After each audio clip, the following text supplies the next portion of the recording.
За өнөөдөр болохоор би залхуурлыг яаж даах вэ гэдэг сэдв дээр ярив. Тэгэхээр залхуурлыг яаж даах вэ? Ингээл амар хэцүү ингээл заримдаа ч нэг тэгэл орондоо ингээл хэвтээлтэй ерөөсөө босмооргүй санагдах тийм өдрүүд ингээд байдаг. Тэгэнгүүт яг уу яаж ийн гэхээр зүгээр л кино үзэл тээ. Зүгээр л ингээл чөлөө зүгээр л цагийг зүгээр л ингээд өнгөрөөгөөд ингээд байгаад байх нь заримдаа нэг тийм гоё юм шиг санагддаг. Гэхдээ миний хувьд болохоор яг хэрвээ өөрийнхөө чөлөө цагийг тэр хүн тэгж өнгөрөөмөр байвал тэгээд хинд юу ихийн заахсгүй шүү дээ. Тийм болохоор миний хувьд болохоор би ингээд өөртөө ингээд зорилгонууд тавьсан болохоор ингээд тэднэрийгээ бодохоор ингээд ерөөсөө залхуураад юм уу эсвэл гуниглаад готраад ингээд байгаад тахаар ингээл яагаад би тэр юмнуудаа ингээ хийгээд ажиглалтай болж болохоор хахад би яагаад хийхгүй гэж боддог байхгүй юу. Тэгээ одоо жишээ нь би ингээ тавьсан зорилгонуудаа бодоод яг 7 хоног 1 сар 1 жил гээд одоо ингээ төлөвлөсөн байгаа. Тэнгүүтээ тэр нь яг өнөөдөр надад юу гэж тусч ийн гэдгээ яг ингээ жижиг алхам болгоод бичээд тэгээ яг тэрнийхээ дагуу ингээ тууштай байх юм бол ер нь бол айгүй болдог бүтэлтэй юм шиг санагдаг. Тэгээ одоо жишээ нь би YouTube-ийг ингээд эхлээд 9 сар бичлэг хийгээгүй ингээ хайцсан байгаа байхгүй юу. Тэнгүүд болохоор энэ хугацаанд болохоор 7 хоногт 1 цаг ч юм уу яг ингээ тууштай байна гэдэг чинь айгүй чухал юм байна. Тэгэхээр тууштай байдлыг яаж одоо ингээ болгодгийг гэдэг нь болохоор одоо хүний зуршил байгаа тийм. Тэгэхээр ямар зуршлууд надад яаж нөлөөлж ийн гэдгээ айгүй сайн тодорхойлоод бичээд тийм. Мэдээж хүн эрэг зуршлууд, сайн зуршлууд ингээд дандаа сайн юмыг өөртөө ингээд татдаг байх ёстой шүү дээ. Тэнгүүд яг хүн энэ амьдралд юу нь бол хүсэж байгаа юмаа биш зүтгэсэн юмаа л аавн тий. Зүтгээд хичээгээд хөдөлмөрлсөн тэр юмаа л өөрийн болгож авдаг тийм одоо ертөнцийн хувь гэх юм уу нэг тийм байгаа. Тэнгүүд зүгээр ингээ хүсэл гэдэг тий. Зүгээр ингээл тиймтэй болох юмсан ч юм уу эсвэл тийм ажилд орох юмсан эсвэл тийм одоо амьдралаар амьдрий гэж ингэж бодонгуудаа тэрнийхээ төлөө би юу хийж өнөөдөр би юу хийж чадах вэ гэдэг дээр яг төвлөрөөд тэгээ яг одоо тэр үр дүнгээсээ болохоор түр ингээд анхаарлаа холдуулаад яг үйл явц дээр анхаарах юм бол бидний ихэнх нь ингээд айгүй хүч чадал ингээд бидний дотор байгаа. Тэгээд тэрийгээ болохоор ингээд гол нь зөв чиглүүлээд бүтэц одоо цаан байгуулалт сайтаагаар ингэж авч явж хүн өдөр тутамдаа яг ингээ үр бүтээлтэй байдсан байна гэдгийг би болохоор ойлгож авсан. Тэгэхээр за YouTube ингээд эхлэх одоо хүртлээ. За 5 жил бодлоо. 5 жил ингээл бодоод лээ тий. За нэг эхлүүл яад юм бол ингээл хүмүүс бас ингээл зөндөө YouTube хийж ингээл зөндөө боддог байсан. Гэхдээ ингээ яг үйлдэл авах хүртлээ ингээд нэлээд удаа хугацаа ингээ болсон байгаа байхгүй юу. Тэгээ одоо болохоор миний хувьд болохоор би яг энэ YouTube-ийг ингээд цаашдаа ингээд хийгээд явна гэдэг нь болохоор ингээд надад ингээд айгүй гоё санагдчихээн. Тэгээд маргааш одоо ингээд тэг өглөөс ирээд би энэ бичлэгээ хийхийн тулд би ингээд өөрийгөө бас хөгжүүлж гин юм сурж гин хүнтэй ингээд харилцаж гин тий. Одоо жишээ нь миний одоо зарим бичлэгнүүдээр ингээд комент одоо бичиж байгаа хүмүүс тэрийг уншаал би нэг хүнд ч гэсэн ядаж тий хэрэгтэй юм ярьсан байвал миний зорилго ингээд биелж байгаа байхгүй юу. Тэгэхээр ингээд яг уу айгүй олон ингээд юм хийх гээд бас ингээд иш тийшээ ингээд анхаарлан сарнал тий бас нэг тиймэрхүү одоо юу бас болоод идэг. Тэгэхээр яг сууж агаад яг дэвтэр дээрээ би яг юу хүсэж ийн гэдгийг бүгдийг ингээд бичээд тэгээ би тэрэндээ яаж очих юм бэ гэдгийг ингээд бичээд тэгээд тэрэнд очиход надад хин тусалж чадах вэ ч юм уу тэгээ эсвэл хин энэ замаар явсан бэ гэл тэнгүүд яг одоо тэнгүүд илүү одоо бодтой одоо төлөвлөгөө гаргаж ийн гэсэн үг. Тэгэхээр одоо ингээл зөвхөн өдөр тутмынхаа одоо ингээл сэтгэл зүйн асуудлуудаа ингээл өөртөө бууж өгөөл тий.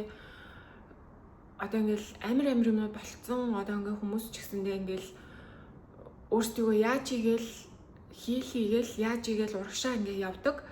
Тэгэхээр надад ч гэсэн одоо ингээл тийм хэцүү юмнууд тохиолж ирсэн. Гэхдээ би ингээд хэрвээ би тэр үед бууж өгөөд хэрвээ би өрөөнөөсөө гарахгүй те одоо ингээл юу ч хийхгүй хинтэй ч харилцахгүй тэгээ яваад байсан бол өнөөдөр би ингээл ад жаргалгүй л байх гэсэн байхгүй юу. Яагаад тэгэхээр нэг өдөр өнгөрлөө, 7 хоног өнгөрлөө те хүнийг хэдэн өдөр сэтгэлээр унах юм байж болно.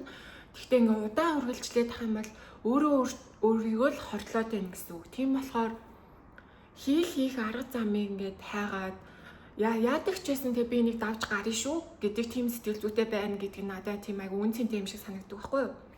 Тэгээд яадаг ч гэсэн би энийг давж гарна гэж бодвол одоо яг би ингээд би анх 22 настай байхдаа ингээд гадагшаа мастер сурах явж байсан.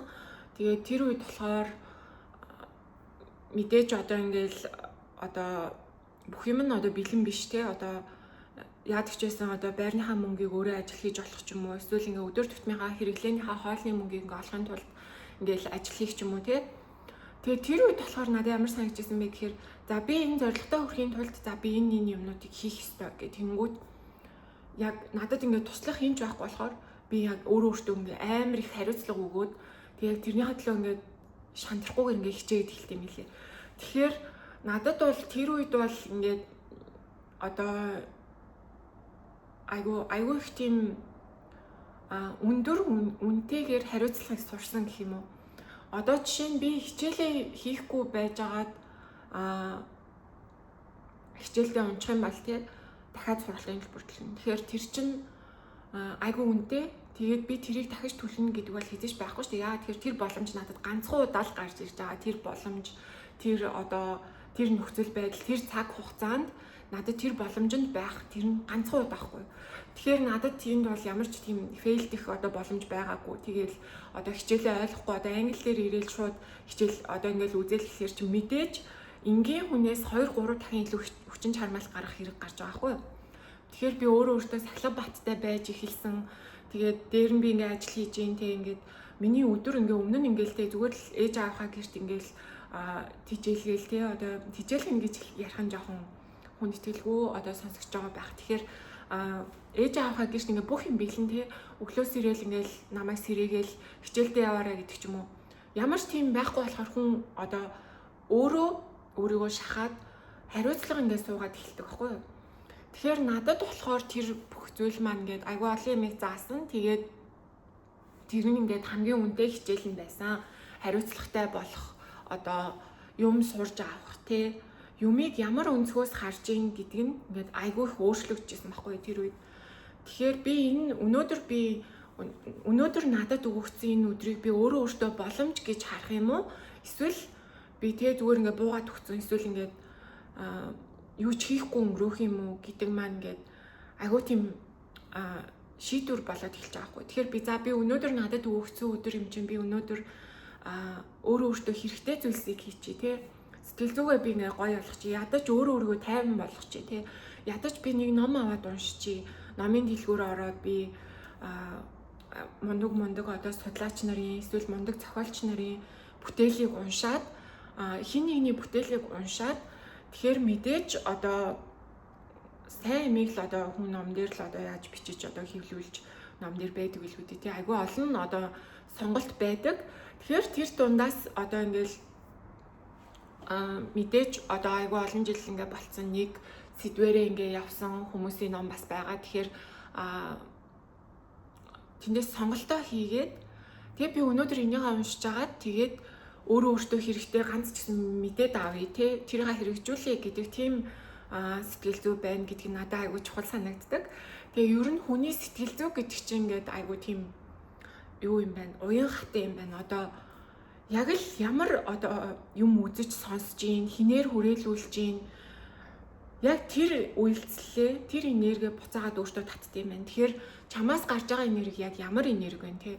Чи яг эерэг энергиэр давтамжаар өөрөөсөө гаргаж ийн үү эсвэл сүргийг гаргаад ийн үү одоо гэдгээ маш сайн бодох хэрэгтэй. Тэгэхээр яг нь миний сэтгэл зүй юм байх чинь яагаад надад ингээ эерэг бай гэж хэлээд байгаа юм бэ гэдэг ч юм уу тий. Хэрвээ тэгэж бодож ивэл миний сэтгэл зүй ингээд хэцүү байх чинь яаж хичээгээд одоо ажиглалтай чадахгүй байх эсвэл ингээ юм хийж чадахгүй байх гэдэг юм уу тий. Тийм байгаа бол одоо яг нөгөө мэрэгчлийн хүнээс тусалцаа аваад үнэхээр одоо яах хэрэгтэй бэ гэдгийг ингээд дараачихаа алхмыг ингээ бодоод ингээ явах хэрэгтэй. Тийм болохоор энэ амьдрал бол ингээ хэнийг ч хүлээхгүй өдөр болгон ингээ үргэлжилж байгаа. Тийм болохоор хэнийг хүлээх ч юм уу эсвэл ингээд хэнийг ирээд над туслах болов намайг аврах болов ч юм уу те. Хүн өөрөө өөрийгөө л одоо албатаж өөрөө өөрийгөө л одоо аварч чадна гэж би боддог. Аварна гэдэг нь болохоор юу вэ гэхээр одоо сэтгэлийн шарахтай ч юм уу эсвэл ингээл хэцүү юм тохиолдсон тий. Тэгээ тэрийг мартаж чадахгүй байгаад ах юм бол мэрэгжлийн хүнээс заавал тусалцаа аваад сэтгэл зүйчдээр очиод сэтгэл зүйч гэдэг чинь одоо тийм үү одоо зүйл гэсэн үг биш шүү дээ. Одоо ингээд хүн яагаад болохгүй гэж хүн би энэ үтсэн бол эмчдэр очдогтой адилхан. Тэгэхээр бүгдээрээ сэтгэл зүгээ гоё ингээд тайван байлгаад өөрөө өөрийгөө байгаагаар нь хүлээж аваад тэрнийхаа дараачихаа алхмыг ингээд хийгээд явах бүгд боломжтой шүү гэдгийг би хэлэх гэсэн. Тэгээд тэгээ миний бичлэг үзсэн баярлалаа. Тэгээд дараачихаа бичлэгээр уулзлаа баяр таа.